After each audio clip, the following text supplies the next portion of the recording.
शिवाय नमस्तुभ्यम। प्यारे भक्तों, आप सभी का स्वागत है। आज मैं आपको श्री नामदेव जी महाराज, जो महाराष्ट्र के एक सुप्रसिद्ध संत हैं, उनके विषय में बताने जा रही हूँ। वे विठल भगवान के बहुत बड़े भक्त हुए। उनका ध्यान सदा विठल भगवान के दर्शन, भजन और कीर्तन में ही लगा रहता था। सांसारिक कार्यों में उनका जरा भी मन नहीं लगता था। वे एकादशी के व्रत प्रति पूर्ण निष्ठावान थे। वे उस दिन जल भी नहीं पीते थे। एकादशी की संपूर्ण रात्रि को हरि नाम संकीर्तन करते थे। एकादशी को वे न अन्न खाते थे और न ही किसी को खिलाते। एक दिन एकादशी की रात्रि को वे हरि नाम संकीर्तन कर रहे थे। उनके साथ अनेकों ने भक्त भी संकीर्तन कर रहे थे।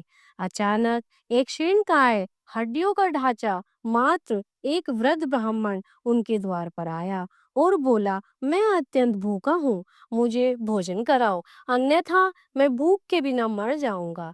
श्री नामदेव जी बोले, मैं एकादशी को न अन्न खाता हूँ और न किसी को खिलाता हूँ। अतः ब्राह्मण देवता, प्रातःकाल सूर्योदय का इंतजार करो, व्रत का पालन कर आपको भरपेट भोजन कराऊंगा। ब्राह्मण बोला, मुझे तो अभी ही भोजन चाहिए, मैं 120 वर्ष का बूढ़ा हूँ। एकादशी का व्रत 8 वर्ष से लेकर 80 वर्ष तक के लोगों के लिए है।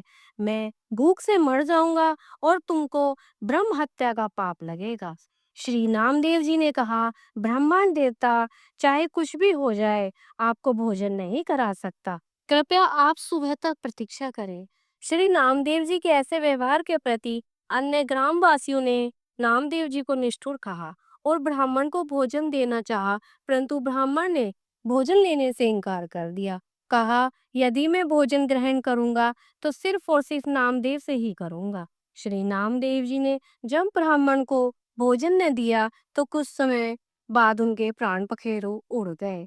वहां उपस्थित सभी लोग नामदेव जी के प्रति अपशब्द कहने लगे और उन्हें हत्यारा कहकर संबोधित करने लगे। श्री नामदेव जी कुछ न बोले, पूर्वत विठल भगवान के भजन और कीर्तन में ही लगे रहे तथा एक पल के लिए उठे और मृतक शरीर को ढककर रख दिया। मृतदेह के समक्ष नाम संकीर्तन करते रहे। प्रातःकाल श्री नामदेव जी ने व्रत पारण किया, एक चिता बनाई, स्वयं उस ब्राह्मण के पार्थिव शरीर को अपनी गोद में लेकर चिता पर बैठ गए। चिता को प्रज्वलित किया। जब आग आग की लपटें नामदेव जी तक पहुंचने ही वाली थी तो अचानक वह ब्राह्मण उठा और श्री नाम बाहर कूद पड़ा। जब तक नामदेव जी कुछ समझ पाते, वह बूढ़ा अंतर ध्यान हो। इस घटना को देखकर सभी लोग आश्चर्यचकित हो गए और श्री नामदेव जी की जय जयकार करने लगे। श्री नामदेव जी चित्त में प्रज्ञा का प्रकाश, ज्ञान का दीपक जले, तभी ठाकुर जी का निराकार स्वरूप दिखाई देता है। भगवान श्रवण से चित्त रूपी दीपक जलाने का प्रयास मानव को करना चाहिए। मानव को अज्ञानता से लड़ना चाहिए, मगर आलोचना और अज्ञानता पर चर्चा करके अपना समय बर्बाद नहीं करना चाहिए। श्री शिवाय नमस्तुभ्यम। अरे भक्तों, इस विषय पर दी गई जानकारी यदि आपको अच्छी लगी हो तो आप मेरे चैनल को सब्सक्राइब करें, लाइक करें और लाइक का बटन अवश्य दबाएं। श्री शिवाय नमस्तुभ्यम।